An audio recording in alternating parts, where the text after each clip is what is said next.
হবে।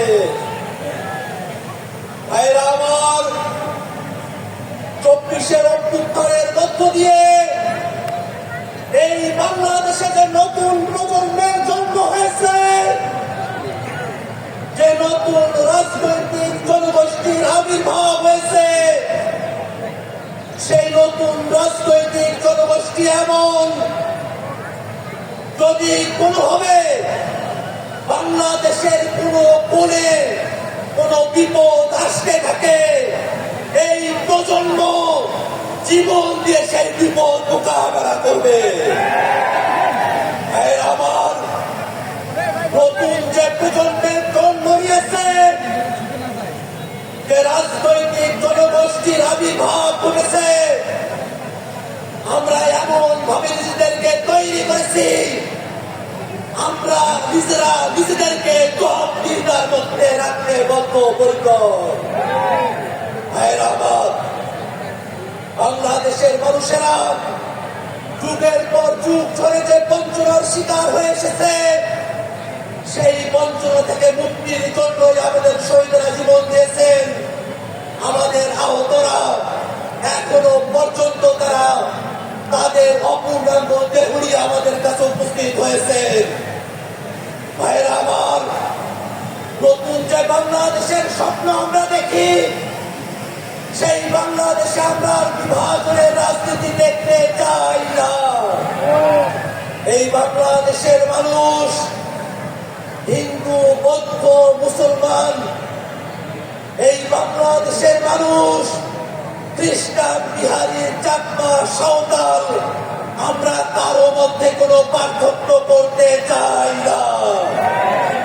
ভাইরা আমার, বাংলাদেশ রাষ্ট্রটিকে নতুন করে গড়ার জন্য গত বছরে শহীদ মিনার থেকে ফ্যাসিবাদী ব্যবস্থার বিলোপের ঘোষণা দিয়েছিলেন আমাদের আহ্বায়ক।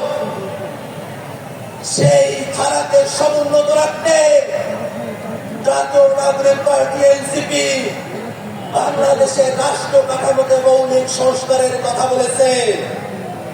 এই বাংলাদেশের রাষ্ট্র কাঠামোতে যারা ক্ষমতায় এসেছে, তারা জনগণের কাছে জবাবদিহি করে নাই। আমরা এমন এক রাষ্ট্র ব্যবস্থা চাই, যেখানে প্রধানমন্ত্রী থেকে মেম্বার পর্যন্ত প্রত্যেক জনপ্রতিনিধিকে জনগণের কাছে জবাবদিহিতা করতে হবে।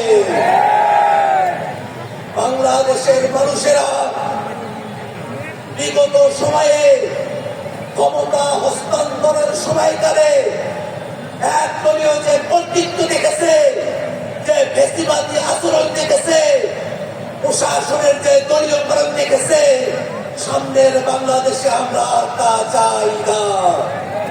ভাইরা আমার, মৌলিক সংস্কারের প্রয়োজনে বাংলাদেশের প্রতিষ্ঠানগুলোকে দলীয়করণের হাত থেকে বাঁচাতে হবে। বাংলাদেশের বিচার বিভাগকে কোন দলের কর্তৃত্বের মধ্যে আমরা যেতে দেব না। বাংলাদেশের সচিবালয়ে যে নীতি নির্ধারণ করা হবে, সেই নীতি যেন জনস্বার্থের পক্ষে হয়, সেটা স্বচ্ছতার সঙ্গে জনগণের কাছে উপস্থাপন করতে হবে। ভাইরা আমার, মৌলিক সংস্কারের ভিত্তিতে জাতীয় ঐক্যমত্য কমিশনে রাজনৈতিক দলগুলোর ঐক্যমত্য তৈরি হয়েছে। আমরা হয়তো অনেক প্রত্যাশা নিয়ে ঐক্যমত্য কমিশনে গেছি, মৌলিক সংস্কারের যতটুকু প্রত্যাশা পূরণ হয়েছে, বাংলাদেশের মানুষ অপেক্ষা করছে জুলাই সনদের প্রত্যেকটা কথা বাংলাদেশে বাস্তবায়ন করব। এই সনদকে কোন কাগজে বাঘে আমরা পরিণত হতে দেব না। ভাইরা আমার, সরকার জুলাই ঘোষণাপত্র, জুলাই সনদ প্রণয়ন করবে। আমরা সরকারের কাছে উদাত্ত কণ্ঠে আহ্বান রাখতে চাই, জুলাই ঘোষণাপত্রকে সাংবিধানিক স্বীকৃতি প্রদান করতে হবে। জুলাই সনদকে আইনি স্বীকৃতি দিতে হবে। লিগ্যাল ফ্রেমওয়ার্ক অর্ডার করে এলএমও করে জুলাই সনদকে কার্যকর করতে হবে। ভাইরা আমার, জুলাই সনদের সংস্কারকে অন্তর্বর্তীকালীন সরকারকে বাস্তবায়ন করতে হবে। ভাইরা আমার, জুলাই সনদ এবং জুলাই ঘোষণাপত্র যাতে বাংলাদেশে বাস্তবায়ন করতে হয়, সেই কারণে বাংলাদেশের প্রত্যেকটা জনগণকে পাহারাদারের ভূমিকায় সজাগ দৃষ্টি রাখতে হবে।